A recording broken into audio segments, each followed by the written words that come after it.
pledge allegiance to the flag of the United States of America and to the republic for which it stands, one nation, under God, indivisible, with liberty and justice for all.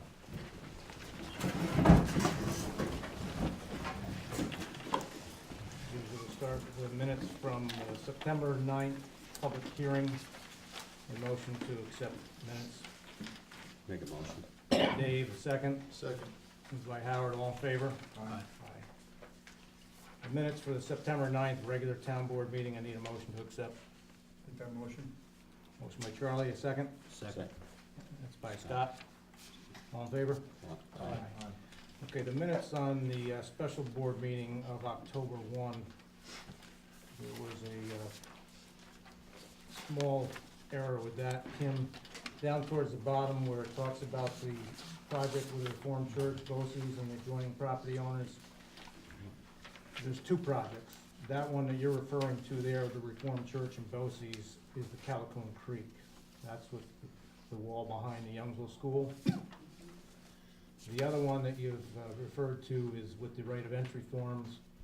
That is the Panther Rock. That's where the DOT cut some of the trees along it. Okay, so you just have them flip-flopped a little bit. Everything else is okay, it's just that the two streams were flip-flopped. Okay. Other than that, I saw no errors, so is there a motion to accept Make a minutes? motion. Motion by Dave, With the second. corrections. Second. With the corrections, and the second is by Howard. As amended. Okay, all in favor? Aye. Aye. Okay. Bear with me, too many papers. Supervisor's statement for the month of September 2013. General A had a beginning balance of $88,455.94.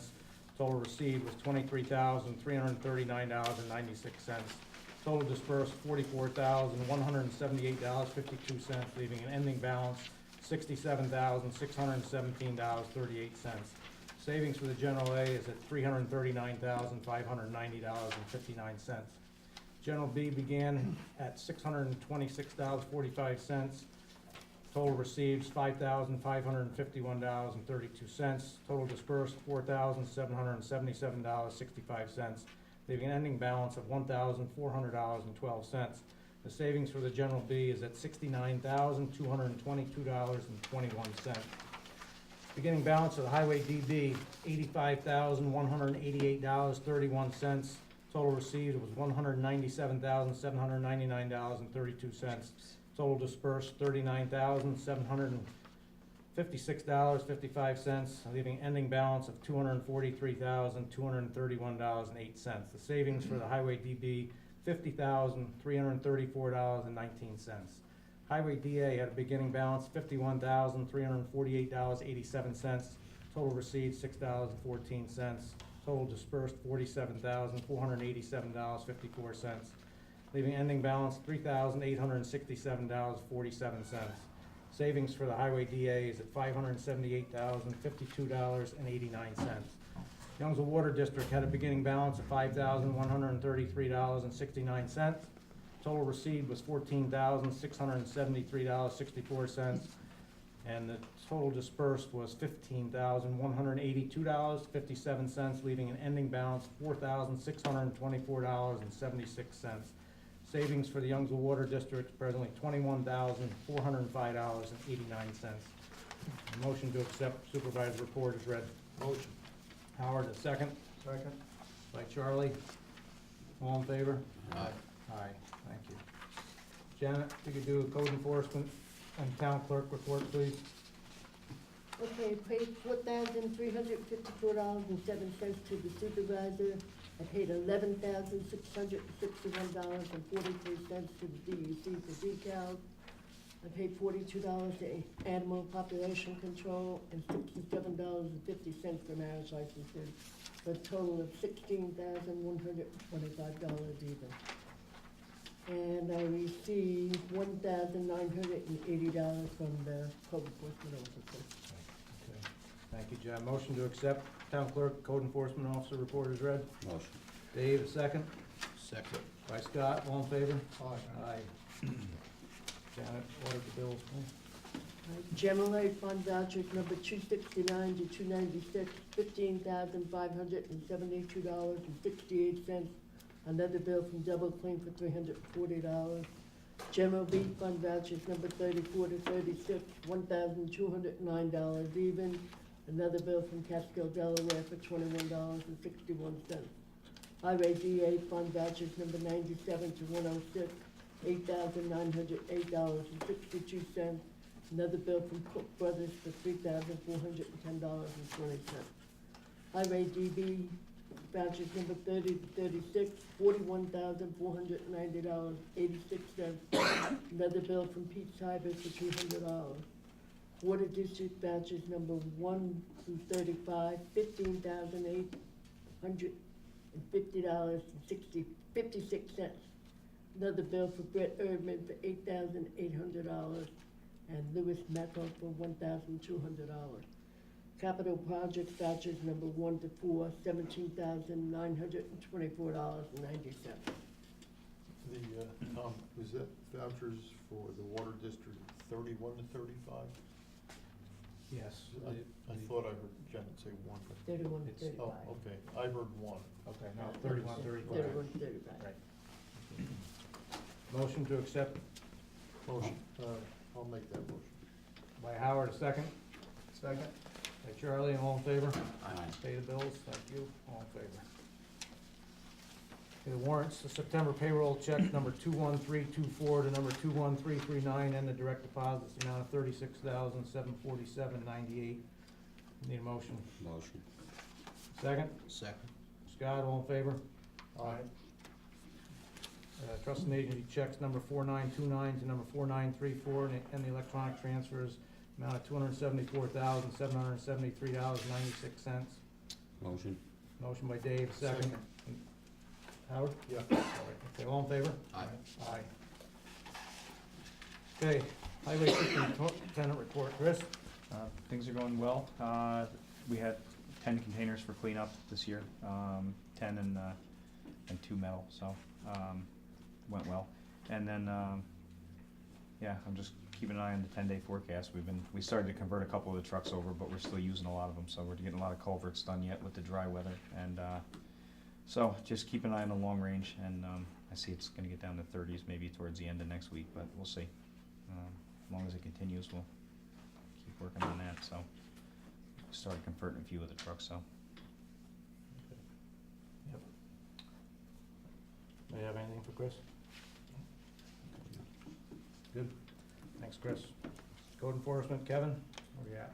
We had a pretty busy month, quite a few permits. I expect a couple more houses this fall yet.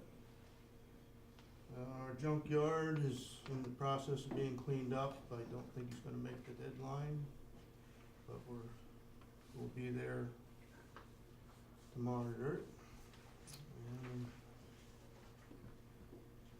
We lost a house the other day in the town. Other than that, Okay. As I talked to you before, we have an update coming up on the water district, so we'll bring that up a little bit with the building there.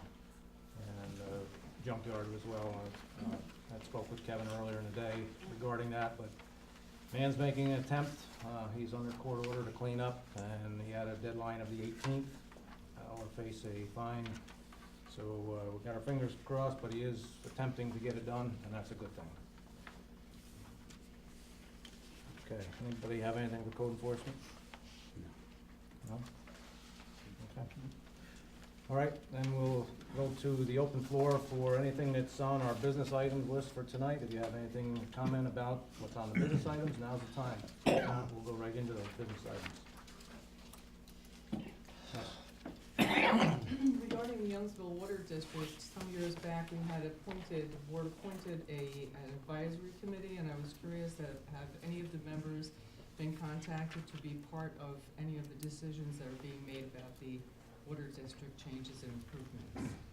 I spoke to Joe Nosek somewhat, but as you know, the board does make the decisions, and this was an emergency decision to replace that building. So They were aware of it. Lee has been away, you know that too as well. And, but I did speak with Joe somewhat about it. So, this building has been a problem for years, and we've tried to fit it back together piece by piece, so the decision was made to totally replace it, and I think it was the right one, but yes. Anything else? Yes. Nancy Lee, Callicoon Center. Is tonight the night that the public gets to ask questions on the budget, or is that after the workshop happens? Well, we're gonna schedule a workshop and a public hearing, so the workshop, generally any workshop is just that for the board. Most times with a budget workshop, we do allow questions at that, so that would be the time, and not really tonight, but at the budget workshop. Okay, and I just had one comment. I got a call, last month I asked about the tax maps being available on the town website. Janet nicely called me. I did go as she instructed, but I just want to report back that the town website does not allow people to go into the tax maps because the website had been moved. So I just wanted to report back. You can access the maps through the county. Right. But if somebody wanted to go through the town, you cannot. Okay. I'll check it again, but I went on it, that's why I called you to let you know that you could get it on it. Said it moved. Okay. Site moved. Okay. Anybody else for anything on the business items? Okay. Tonight, my pleasure to introduce you. We have a guest here tonight. I just met Mr. Siegel for the first time tonight, so he's here from Monticello Bagel Bakery, and he's going to inform you about an event that's coming up that's gonna be pretty big in our county. So, Mr. Siegel, you have the floor, and our pleasure, and I'm glad you're here. Well, thank you very much for having me. I'm just gonna give you some cards, and I'll have cards for the audience to get on their way out. So, my name is Bagels are on August 17th, 2014 will be the second annual Bagel Festival. So, really quick about myself. My name is Jeff Siegel. I'm born and raised in Sullivan County, graduated Monticello High School. I have 4 kids, 3 grandchildren, and I'm a local business owner and employ over 100 people in Sullivan County. My office is in Rock Hill, and I live in Monticello. I am the founder, creator, and producer of the Bagel Festival, which is a national event that takes place in Monticello. Why in Monticello? Because way before me, somebody said Monticello was the county seat, and that's the place where the Bagel Festival needs to happen as a national event. Why is it a national event? Well, that's just how we created it.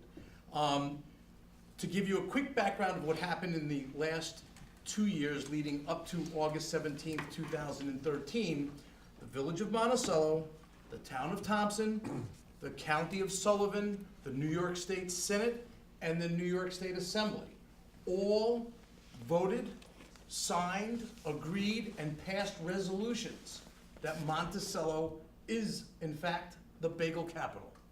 So nobody else on the entire planet can really get to say that. And we get to say that, one, because I asked, and Senator Bonasek took it up to the Senate, and Assemblywoman Gunther took it up to the Assembly. The county legislators all voted, as did the town of Thompson and the village of Monticello. And ultimately, the gentleman, whose name is Louis Wyszynski, who's no longer alive, he invented the bagel making machine and has a US patent on file in the patent office. He was from Sullivan County, he lived in Hurleyville. So nobody else can really get to put all those parts and pieces together. The Bagel Festival is about tourism, it is about commerce, and it is about job creation. It is not about Monticello. Oddly enough, that people think because it's in Monticello, it's a Monticello party or a Monticello parade or a Monticello event. There's a main stage. The entire Broadway, the village of Monticello doesn't get to close Broadway. New York State gets to close Broadway because it is a state highway. New York State was 100% behind us and gave us permission to do that. New York State Electric and Gas is very touchy about their telephone electric poles, and they don't really like you to put things on it. They allowed us to hang the speakers in the sound system down Broadway, which was closed for, I don't know, half a mile's worth. so that all the announcements on the main stage could be heard no matter where you were at the festival. Now, getting back to, which is the most important piece, the tourism, the commerce, and the job creation. We brought, for a first-time festival, 5,000 people to Sullivan County. You couldn't see the pavement on Broadway anymore. It was just wall-to-wall people. And they were all the people who you would love to come see in your county at any event. It was just that great. And it's a family event. So there were kids, there were adults, there were seniors, there was really everybody. There was roughly probably about 2,000 local people from within Sullivan County, and there was almost 3,000 people who came from Los Angeles, Chicago, New Orleans, Sydney, Australia, Detroit, Michigan, Fort Lauderdale, Miami. They came from all over. They came from College Station, Texas, and Dallas. They came from everywhere to come to Monticello in Sullivan County to a bagel festival. So now, in doing this, and when I mentioned the bagel festival 2 years ago to people, they kind of had that same little laugh, which was good. It wasn't in a bad way, but they kind of laughed like, who's coming to a bagel festival? Well, 5,000 people came. And this year, or next year, for 2014, we moved it from Saturday to Sunday. And we're expecting 15,000 people to come to the bagel festival to Sullivan County. So now, why are we doing this, and why do I want to bring people to our community? Well, I'm born and raised here, and I would like to see more things happen in Sullivan County. And the purpose of my going to all the towns, to their town board meetings, is so that they understand what it really means. What do you have in your town that you would like people to come see? Every town's got stuff in Sullivan County. So you have any events that go on throughout the year here? We have a tractor parade, we have Jeff Fest, also happens in September. Other than that, big events, probably not. Well, but those are big events for your town. The Christmas parade, I mean, the Thanksgiving parade. And you also have real estate, you also have local businesses in your town that could all use money. And that money comes from all the people that we're bringing to a bagel festival. So we're going to impress upon the towns this year to be invited, and you can go on the website and take a look at everything. But one, you should assist, as all the other 14 towns are going to assist this year in promoting the bagel festival. In promoting the bagel festival, we want you to be at the bagel festival. You should have representation of your town at the bagel festival so that you can hand out your magazine to 15,000 people who you want them to come back, don't you? The bagel festival is not about bringing 15, 30, 50,000 people to town for one day. They come for the one day for the festival, but bring them back so they come to Jeffersonville on this date, that date, another date. Maybe one of those people want to move to Jeffersonville. They might want to move to Liberty. They might want to move, I'm not going to say who cares, but they might want to move to someplace in Sullivan County. Our job is not to promote Jeffersonville or the town of Callicoon or the town of Liberty. My job's not to promote Monticello either. It's to bring the people here. Then it's up to each individual town to tout all those things. Understand, Bethel has Bethel Woods. Narrowsburg has the Delaware River. You know, on this side also, you have Callicoon, you got the Delaware River here. You want more people to come see all the things that you have to offer to them all year long. So part of my plan this year is to go to all the towns in Sullivan County and some of the villages so that you can really get a better handle on what really the Bagel Festival is about. Yes, people are gonna come, people are gonna have fun, there's food vendors, there's craft vendors, there's artisans, there's bagels. We have a main stage this year. We're gonna have regular bands and acts that are gonna play from 10 o'clock in the morning till 3 in the afternoon. The festival is from 9 a.m. to 4 p.m. The vendors, we had over 100 vendors. I didn't solicit one vendor to come to the Bagel Festival last year. They heard about it, they went online, They downloaded their form, sponsorship, the vendor form off of our website. They sent in their check. This year, we're gonna have Glenn Smith, who's an architect in Monticello, who has actually scaled plans of the street of Broadway, which, by the way, we're turning into Bagel Boulevard. And he's gonna assist on our committee this year to make a map. That map, and if you notice on the back of these cards, which I'll hand out here also, there's a QR code. So that QR code is for those people who have a smartphone. They could scan this. Right now, it'll just take them to the website. At the festival, when they scan this, or the week before, it'll take them to the part of the website where the map is, which has all of the vendors who are out on the street listed. So hopefully, all 15 towns will be vendors at the festival promoting their town. But also, the college was at the festival this year, the Catskill Regional was at the festival this past year, Crystal Run, there was the Allison Whitney, a lot of nonprofits were there, NYSEG, Kiwanis, Rotary, Elks, they were all there. We want all those people there so that when people come to Sullivan County, they could say, wow, this was an event that nobody complained, nobody had to say anything bad about, and we got press all over the United States of America. I mean, it's not simple, it's a lot of work, but people are not hearing about this because it's a national event. It's not a local, and we all need those local yokel events. Every town, Monticello has a Halloween parade for the kids. You want that stuff to happen. You need that stuff to happen. But trust me, you can go look up online. Not every community, and when I say community, I refer to Sullivan County. Not every community gets the opportunity to have a national event come and be in their backyard. Just to give you a quick idea of how the other festivals go, I don't know if you ever heard of the Garlic Festival, which is in Saugerties, New York. The first Garlic Festival, which was only maybe 10 years ago, they had 500 people come to their first event. 500. They now have almost 50,000 people come for a one-day event. And more people like bagels than they like garlic. Yeah. The Apple Festival, which is in Warwick, which is way older than the Garlic Festival. I think the Apple Festival might be close to 20 years old. They get like 30,000 people into a small little town. I mean, Warwick's not any bigger than Jeffersonville or Monticello or any of the other towns in Sullivan County. And they squeeze them in there. But people go back afterwards to go shopping. They don't really come just for the festival. The goal for the Bagel Festival is 50,000 people in 5 years. We're connected to a lot of people that come up from the city, that come up from Florida. I mean, I go to Vegas and there's people from the Catskills, Sullivan County, that you would never expect. So that's why I'm here. If there's any questions. Jeff, it sounds terrific. I did speak to several people that were there this year, and they commented that was incredible for a first-year event, and how many people were there, so it sounds wonderful. Thank you for bringing that to our county.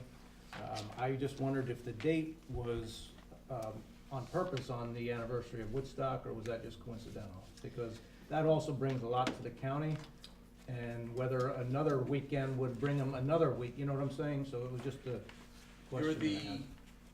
I don't know, 100th person, Same maybe question. more, to ask that same question. Well, I figured So, lots of people, and understand that Bethel Woods, Sullivan Renaissance, there is a whole other host on the outside of the bagel, if you will, that assisted with the Bagel Festival. And Bethel Woods was a big supporter. They helped promote us on their Facebook page. They put the Bagel Festival in their program for the summer. So every concert, people opened up the program, and the Bagel Festival was right there. They also weren't necessarily happy about having the Bagel Festival on the anniversary weekend of Woodstock. I will tell you that, again, the Bagel Festival is about bringing people here, not just for any one particular weekend. Obviously, the festival's one weekend, on one day. But a lot of the people that came to the festival, they have no plans to go to Woodstock. To go to the site in Bethel, to visit the museum, to visit whatever. However, they come for the Bagel Festival, and this year we're gonna be working more closely with the hotels, because I want people to come on Friday, hang out for the weekend, Sunday, come to the Bagel Festival, and then they'll either stay over one more day, or they'll go home. But they're not all coming because of the Woodstock weekend. The people who are coming for Woodstock are going there. However, the people that come to the Bagel Festival, we raffled off Zach Brown tickets, which was the band, that night at Bethel Woods. There was several hundred people, and you had to be present. It wasn't, put your name in a hat and you'll get the tickets. You had to be present. There were people hanging out there for 3 hours, waiting until we drew the tickets at 2 o'clock in the afternoon. But the point was they came to the festival, and then they went to Bethel Woods afterwards. That's what we want to have happen at the Bagel Festival, is that people come for the festival, come for the weekend ultimately, and then push them off to all the other towns to go see what there is to do. And hopefully, at that point, it's up to the town and the local businesses in each town to assist in trying to bring those people back. Have them have a second home here. Have them come up for another weekend for another event. Have them come up in the wintertime, because I've been to Jeffersonville when they have the horse sleigh rides and stuff, so, Okay, all right, well, again, I thank you for coming and bringing this Thank you to for us. having me. We'll do what we can to get the word out there as well, and Then I'll just leave a stack of these, so if after that's the meeting. fine. Maybe you can get the Village of Monticello to clean up its act, and even be better, so that would be great. But, I am good luck not with it. involved. I know. Okay, Jeff Siegel, thank you very much. Thank you very much. Okay. All Have a right, good next night. on our agenda, Thank you. yep, good night now. Next on our list, on our agenda list tonight, we have Mr. David Bodenstein from Mike Price tonight to give us some good news from Nymir. David? Out of here, and we didn't even get a bagel.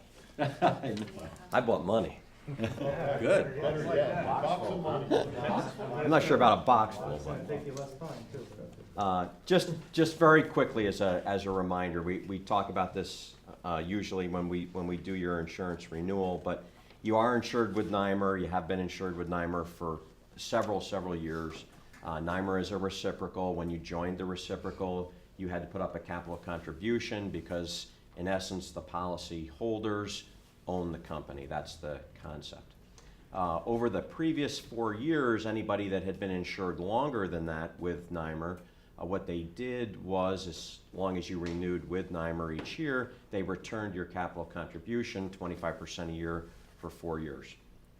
This past summer, when their Board of Governors met, they wanted to try to continue to do something along those lines, and this is what they came up with.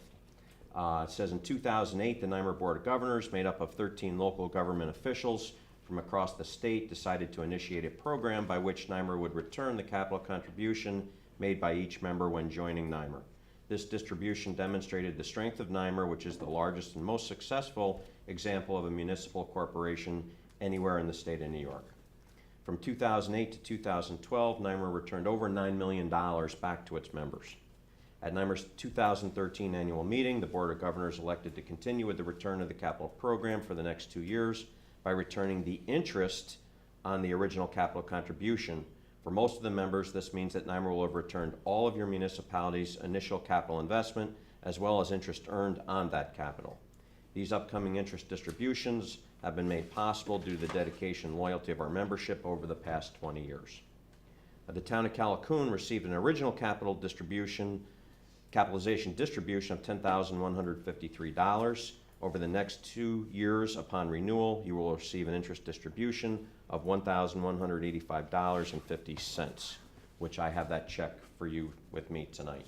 So, also in conjunction with that, NYMER has partnered with the Veterans Outreach Center of Rochester in sourcing flags and is pleased to support their mission to assist the many brave men and women who have served our country in the armed services. So these are actually very nice outdoor flags that we've been distributing to all of our members. So on behalf of NYMER and Mike Price Insurance, we'd like to thank you for being customers, and I'm glad to present this check to you along with your flag.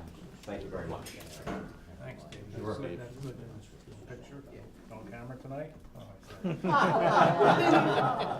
Thanks, David. That most Well, importantly it's is, on film, it's on It's video.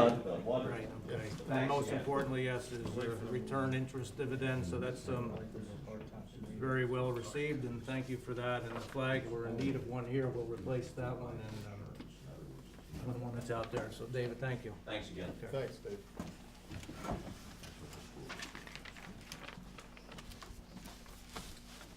Okay. We have to set a date for our workshop for the 2014 budget, and I set a time to do that prior to next month's meeting, which is the 11th of November. We're gonna set the workshop for 6:45, November 11th. That is the night of the regular board meeting. Just basically saves people from having to come out another night. So if we set the workshop for 6:45, November 11th, is the board okay with that? Need a motion for Okay, yeah, we'll need a motion to set that, so. Motion. Howard, and second, that? Dave. and Dave is second, all in favor? Aye. Aye. Okay, so along with that, we need to set public hearing for the budget as well. And I would suggest that we do that prior to the meeting as well, after the workshop.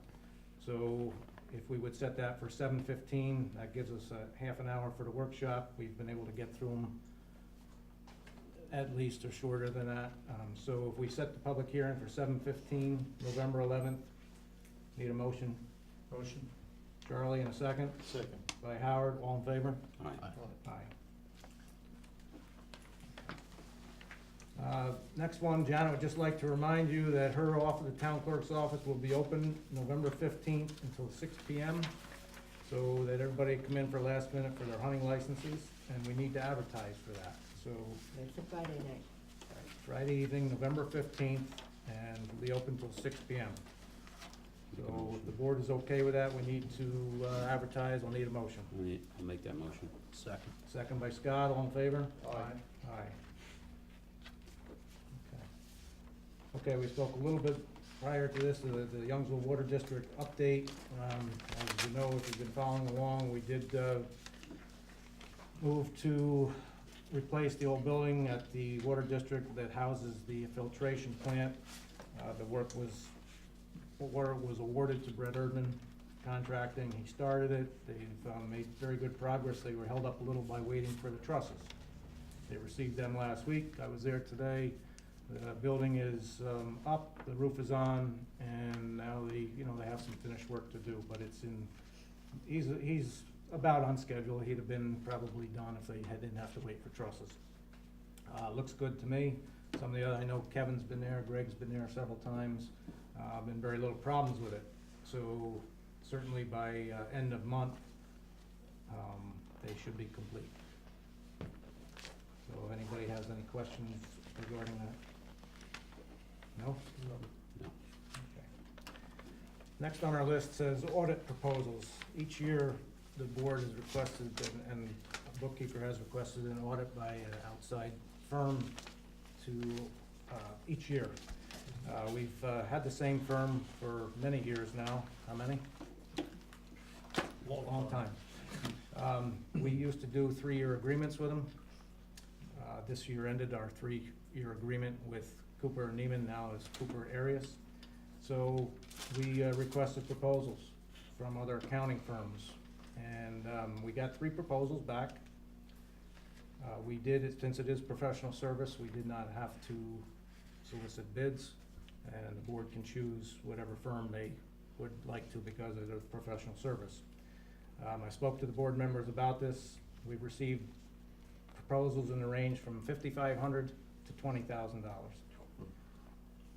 The one from Cooper and Arias, this past year was, I believe, $8,250. For this coming Yeah, year? 80. 900. Yeah, but the one we just completed was $8,250.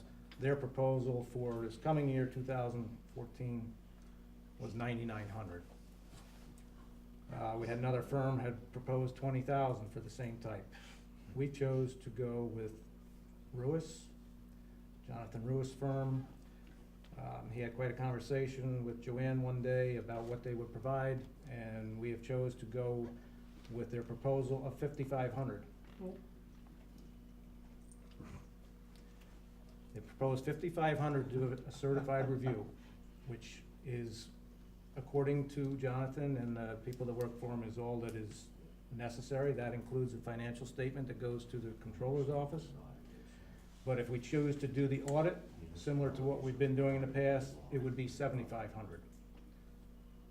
So what we have done is budget for the $7,500 in case we decide that we want to choose that. We're going to try to do the certified review, which is all that is presumed necessary. If we don't feel comfortable once we start in this process, we can say, well, we want to do the audit. So we are budgeting for the $7,500. That's still $2,400 cheaper than the firm that we have been using, and it's a one-year agreement. So I'm gonna ask the board again for their approval of this and a motion on that, but it would be with Ruiz for 1 year. Again, $5,500 for the certified review, including the financial statement preparation. And if you want to go with the audit, it would be $7,500, also including the financial statement. So if anybody has questions on that or feel that we shouldn't have done that, I think we are doing the right thing, and we'll find out once we work with this firm. And if we don't care for it, or we don't think we can choose next year to request proposals again, which we will probably do anyway. Well, with our conversations, I think that we should go with it and try it for a year and just see how it works out. You know. Everybody okay with that then? Yeah. Okay, so a More than motion? happy to save that kind of money. How do you spell Ruiz? I'll make the motion. ROUIS. I'll make the motion. We have a motion by Dave, second. Second. Charlie, I'm sorry, did you, Chuck? Yeah. So Dave and Charlie, all in favor? Aye. Aye. Number 8 on the list, grade all bids. Last month, I'm sorry, we opened bids for a used Gradle that we had advertised for. Actually, we did that at the special meeting when the board was presented the budget. And at the same time, we had agreed to advertise our old Gradle for sale. And I think we've got, how many? Don't have any. No bids. Well, just so you know, it's an older machine that we got for very little way back when, and its useful life is about up. And with talking with Chris and knowing the machine, we feel that it's probably worth whatever it is for scrap. We thought maybe, and we still may get some interest maybe in the parts, but. Yeah, I talked to several dismantlers. I mean, I talked to the big ones, Trophy and Johns, and Right. We call them. yeah.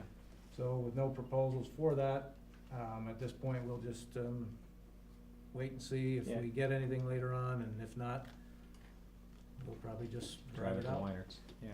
for its last ride. Yeah. The grade also, some of you, most of you were not here for that special meeting, we did advertise for a used one. And we were very lucky, we found a firm that handles nothing but use a grade all. If anybody doesn't know, Chris, go ahead.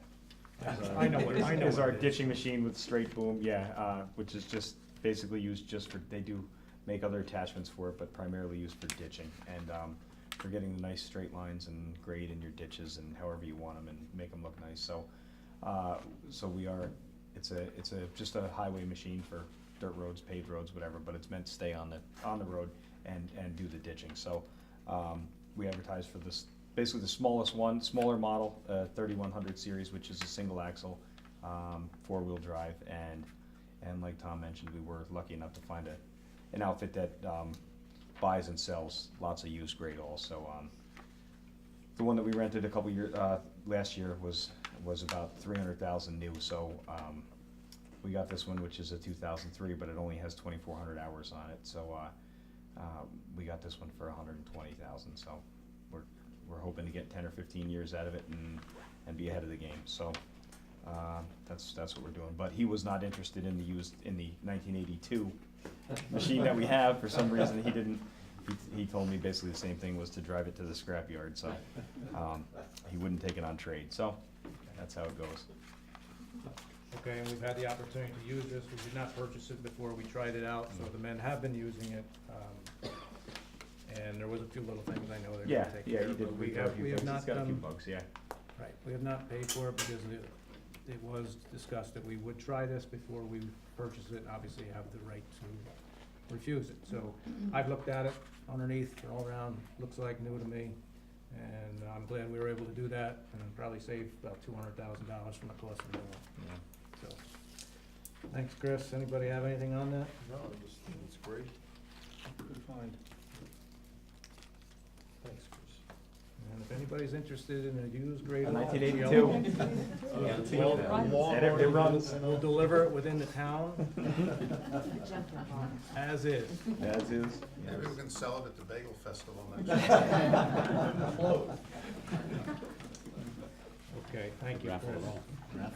A couple other things here, I know that ends our thing. Kim had called me, actually, I'm not sure what day it was, Saturday, maybe even late Friday. She has an opportunity to apply for another Justice Court grant. I've been pretty successful in the past with that. Been able to pay for a lot of things from dehumidifier, I think, to some our surveillance, our security system, and Kim's been very adamant at that, and we have another opportunity to apply, so she just needs permission from the board to do just that, so I need a motion for our court clerk to apply for a Justice Court grant. Motion. Howard, second? Second. Scott, all in favor? Aye. Thank you, Kim. Get as much as you can. Okay, I'd just like to make one announcement here too, is on next Monday morning, actually 9 AM at Sullivan County College, there's a broadband symposium. We've been in touch quite a bit with, if any of you haven't met Congressman Gibson, try to. He's a great man, doing a great job for us, but because we've talked about this and other towns have the same concerns, he's actually going to be there, host it, but it's at the college, it's a broadband symposium, anyone is welcome. 9 o'clock next Monday, Sullivan County Community College. So we have some of these posted on the board too, anybody's interested. So if the board has anything funny, I'll shut up, and if the board has anything else, but that's all on my list, so. No? No. No, okay. I'm sure somebody has something in the audience, so open up for public comment. Nancy Lee again. I have two questions. One is, if there's such a discrepancy between what we will be paying, the $5,500 to Ruiz, were there similar discrepancies last year where we could have gotten the, not the audit, but a certified review? Could we have done it previous to this year? Not to our knowledge. We had done a 3-year agreement and had been a 3-year agreement. And as far as I know, the firm had never brought it to our attention that there was anything other than the audit. Am I correct in that? And it was only upon when we investigated with other firms that it was brought to our attention that this certified review is all that would be necessary. But until we actually do that, we will see if it's appropriate for us. So it was never brought to our attention. But you have to know, you know, we had increases, increments of probably $500 and $750 per year, and the last year being $8,250. Other towns paid over $10,000 for similar. So, but There's a big, low and high, Yeah. big. Right. I guess some of them didn't want to work that much. Maybe they don't have the time. We tried to reach out to all local firms, and the highest one was probably the one that was most local. Interesting.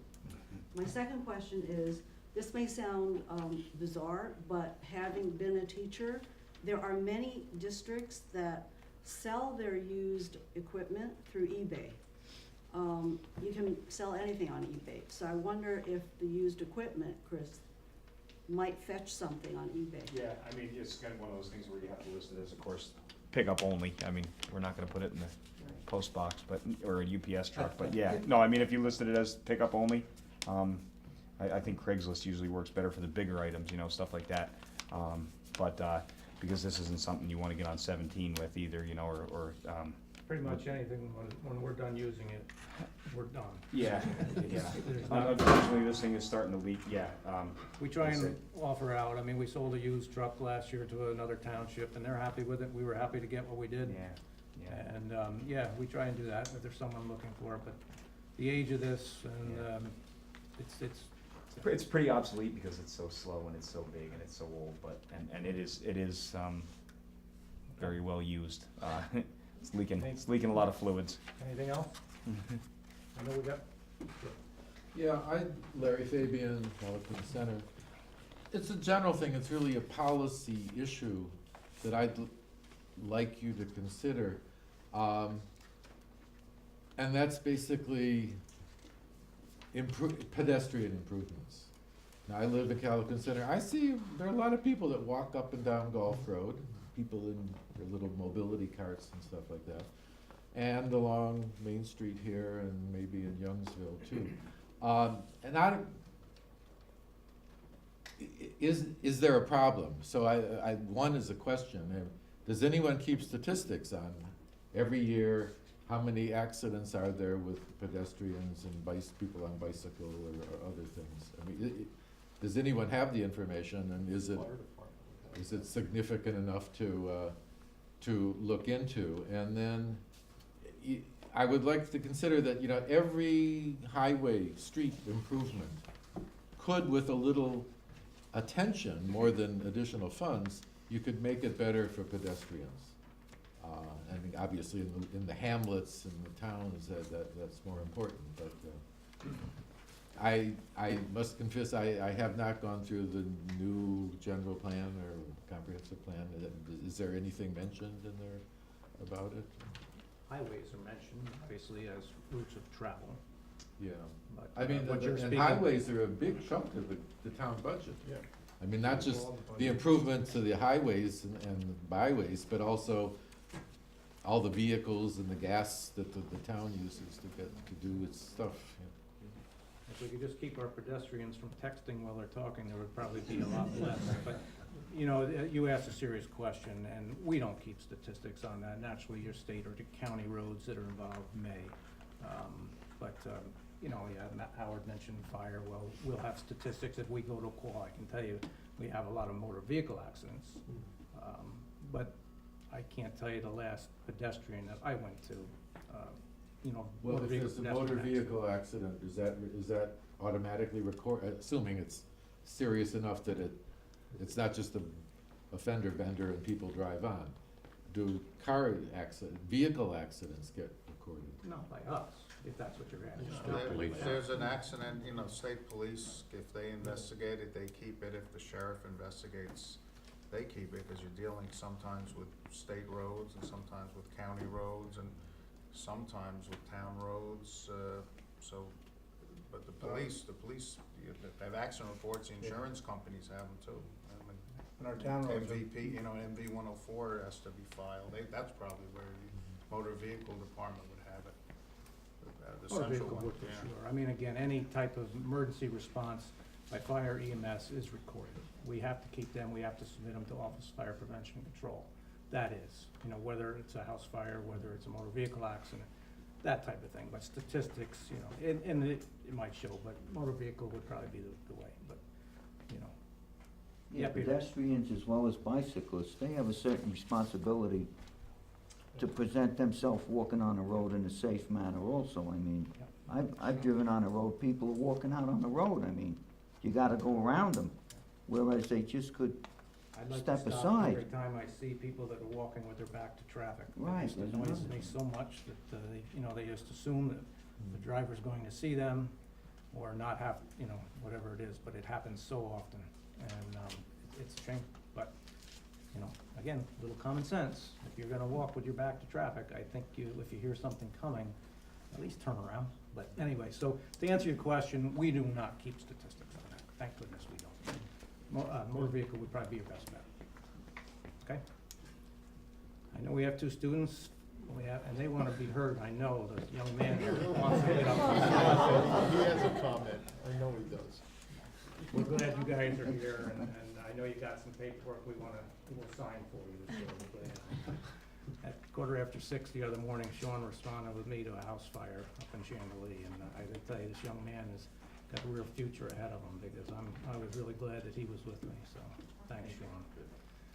So if anybody has anything else, and I don't know the young lady, I'm sorry, but, we'll entertain whatever you have for us, and come back every second Monday of the month and say that. Is there anything else? I'll make a motion. We got a motion to adjourn, second by Dave. Thank you, everyone.